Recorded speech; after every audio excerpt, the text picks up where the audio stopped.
Hello and welcome back to your English 5 a day on the English Like a Native podcast. This is your daily dunk into the English language so that over time, as you maintain this habit, you will build your English vocabulary, improve your listening skills, and start to feel more confident when using the language. My name is Anna, and today is week 10, day 2 of our story following Gabriel, who is journeying across the UK. Now, yesterday, Gabriel arrived in Bristol and surprised Sophie with his improved pronunciation, all thanks to taking the English Like a Native pronunciation course, of course. Today, the pair head out of the city to visit one of the most famous landmarks in the UK, a place that has fascinated historians, scientists, and visitors for centuries. As always, supporting materials for this season are available over at www.joinelan.com/plus. Let's now begin with a snapshot. At Stonehenge, Sophie explains that the giant stones are called megaliths and that the site dates back to the Neolithic period. She points out a single standing stone known as a monolith, while also explaining that the entire structure is a type of henge, possibly used for ceremonial purposes.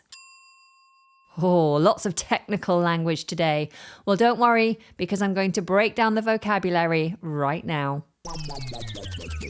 First, the word monolith. Monolith. We spell this M-O-N-O-L-I-T-H. Monolith. This is a single large upright stone. A monolith. For example, the heel stone is a famous monolith at Stonehenge. Next, we have megalith. Megalith, spelled M-E-G-A-L-I-T-H. This is a very large stone used in prehistoric monuments. For example, the monument is made up of several megaliths. Next, we have Neolithic. Neolithic. We spell this N-E-O-L-I-T-H-I-C. Neolithic. This is relating to the later Stone Age period. For example, Stonehenge was built during the Neolithic era. Next, we have henge. Henge. We spell this H-E-N-G-E. Henge is a prehistoric circular monument made of banks and ditches. For example, Stonehenge is one of the most famous henges in the world.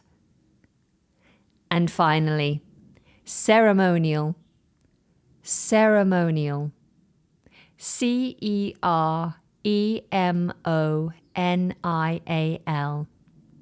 Ceremonial means relating to rituals or formal events.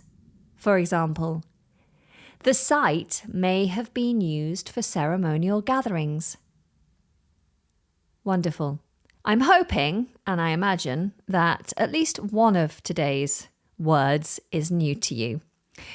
Either way, listen out for them all as they appear very naturally in today's story.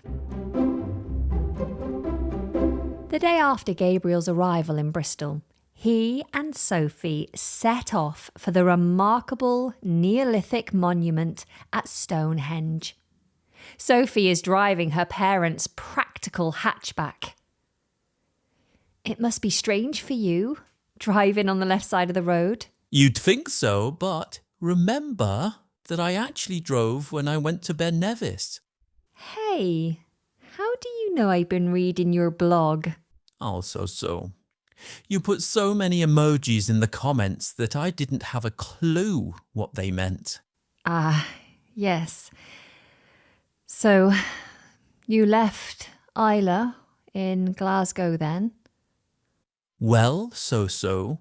Another way to look at it is that I just passed through her life up there. Now it was Sophie's turn to not have a clue what he meant. She wondered how French people could be so philosophical. She just said, "Do you mind calling me Sophie in the UK? It's just that so isn't a very complimentary word in English." Really? I didn't realise. What does it mean? It means nothing special. Oh no. Then it is not a good name for you. At Stonehenge, Sophie reads from the Site Guide app that the large upright stones are technically called megaliths, and henge has a very specific meaning. A prehistoric circular monument made with banks and ditches. And what about that stone standing on its own over there? That, Gabe, is a monolith. It's called the heel stone. Might have been a significant marker for ceremonies. Ceremonies? Yes. One theory is that Stonehenge was a ceremonial site, or even an ancient calendar. A calendar? Made of stones? Yes. The stones align with the sunrise at summer solstice and sunset at winter solstice. Unbelievable. Let's get closer. Sorry, you can only go into the circle on special days. Well, Sophie, let me take a photo of you next to the heel stone with the henge in the background. Why there? Because it is something special. All right, let's pause there and recap our target vocabulary.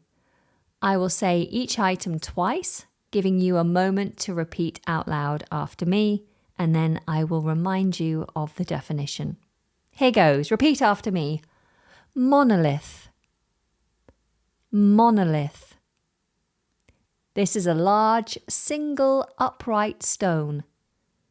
Next, repeat after me. Megalith. Megalith. This is a very large stone used in prehistoric monuments. Next, Neolithic. Neolithic. This means relating to the later Stone Age period. Next, henge. Henge. This is a prehistoric circular monument made of banks and ditches. And finally, ceremonial. Ceremonial. This means relating to rituals or formal events. Wonderful.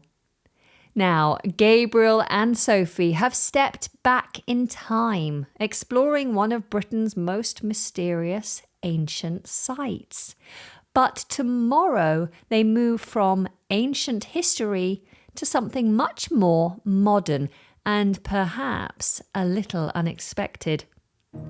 Tomorrow they visit a grand stately home with sweeping lawns, serpentine lakes and even a hedge maze, where something doesn't quite go to plan. That's all from me for today. As always, if you do enjoy this podcast, I would greatly appreciate if you take just a second to leave a like if you're watching on YouTube, or a rating or review on your usual streaming platform. I do hope you'll come back again tomorrow. Until then, take care and goodbye.